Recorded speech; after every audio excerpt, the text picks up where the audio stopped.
Hello dear friends, it's been a minute.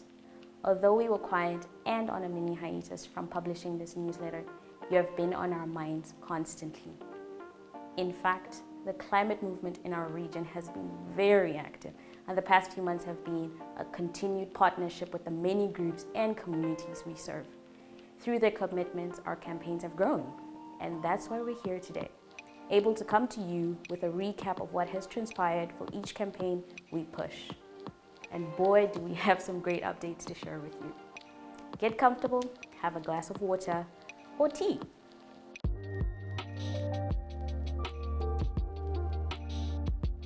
But before you jump into it, we want to honor a very, very special someone who brought so much life to this newsletter. This entire column was her baby from inception, and she invested so much that you all were up to date on all things climate related in our region. We thought it would be fit to pay tribute to her passing in this edition. Although our dear friend Roya may be out of sight, she will live forever in our minds and hearts with memories wrapped in love. We will always honor and remember her soft nature and sarcasm that brought so much warmth to the 350 Africa team. We love and miss you so much, Roya. May you find peace. Our first campaign update is Green New Eskom. The campaign for a Green New Eskom is led by the Climate Justice Coalition, a coalition of South African civil society, grassroots, trade unions, and community-based organizations. This year, the campaign took a focus to demand that Minister Mantashe and his dysfunctional Department of Mineral Resources and Energy, DMRE, shift to a rapid and just transition to renewable energy. In March, the CJC held a People's Tribunal, putting the DMRE on trial for their crimes against the people of South Africa. You can find out more about this on the Just Us and the Climate podcast episode, and more about the campaign to uproot the DMRE mobilizations at uprootthedmre.org. We saw progress in June when we had the opportunity to sit down with the CEO of Eskom and the head of their Just Energy transition. In July, to honor Mandela Day, they took it to the streets, marching to the union buildings to deliver a petition to the presidency. A very important initiative, as the country has been plunged into darkness with the rolling blackout. In turn, there was a major win as the president announced a major national energy plan. Of course, the president's plan isn't perfect, and we have some big issues that we believe need to be addressed. Therefore, we will continue pushing for a Green New Eskom. And if you want to learn more to support the campaign, please visit greenneweskom.org. Our next campaign is Public Finance Campaign.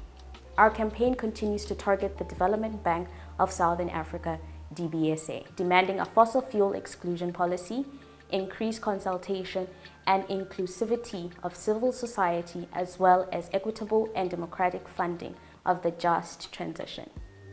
A major achievement this year has been 350 Africa being the host member of the newly launched Fair Finance Coalition of Southern Africa, FFCSA, consisting of 7 members in Southern Africa to work collectively towards transparent and accountable development finance institutions. Another exciting win for the campaign has been the announcement of DBSA's net zero commitment made at COP26. Our next steps for the campaign are aimed at refining our lobbying. The FFCSA is undertaking the research into the investment policies of the development finance institutions, DIFs.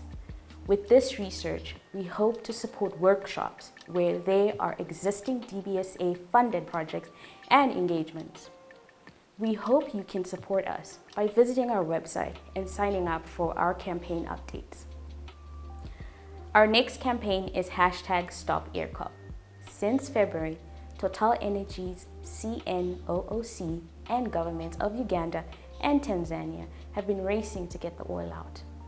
We have been just as proactive and strategic across our region and beyond the borders, with our many partners and communities to ensure that this East African crude oil pipeline of a disaster is not completed. Our efforts have led to now 20 banks, 3 export credit agencies, and 8 insurers committing not to be involved in the EACOP project, financing and underwriting. Remember we said our many partners also got involved in the movement? Yes. So our supporters in France showed up and also blocked Total's physical annual general meeting, AGM, while others confronted President Macron on France's involvement in the pipeline. What's next for the campaign? Glad you asked, because we need all the support we can get to continue raising our demands for the end of this giant pipeline project. We aim to hold monthly Twitter spaces every first Thursday of the month, which begin on the 4th of August. Campaign tours have been working to raise awareness for EACOP.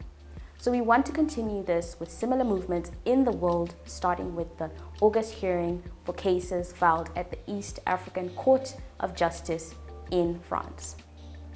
Now, all these plans are only achievable with your continued support. So we plead with you to take action on our Stop EACOP websites. We have a list of things you can do at the click of a button. Email action to banks and insurance companies, sign petitions, donate. Our last update is the Virunga Campaign. Fossil-free Virunga is our ongoing campaign that seeks to protect the immense and rich diversity of ecosystems and comparable fauna and flora in the Virunga and Salonga parks. Unfortunately, they are both under threat as the government of the Democratic Republic of Congo plans to license rounds of oil exploration through the Ministry of Hydrocarbons. Currently, the government has decided to auction off 27 oil and 3 gas blocks in the peatlands and protected areas, including Virunga. Our efforts so far have focused on mobilizing and organizing the grassroots movements and activists in the DRC through online and offline actions targeting EFORA, the Minister of Hydrocarbons, and the President. The activists delivered the Intergovernmental Panel on Climate Change (IPCC) reports to the authorities. 4 activists shared their story on their fight to protect their home.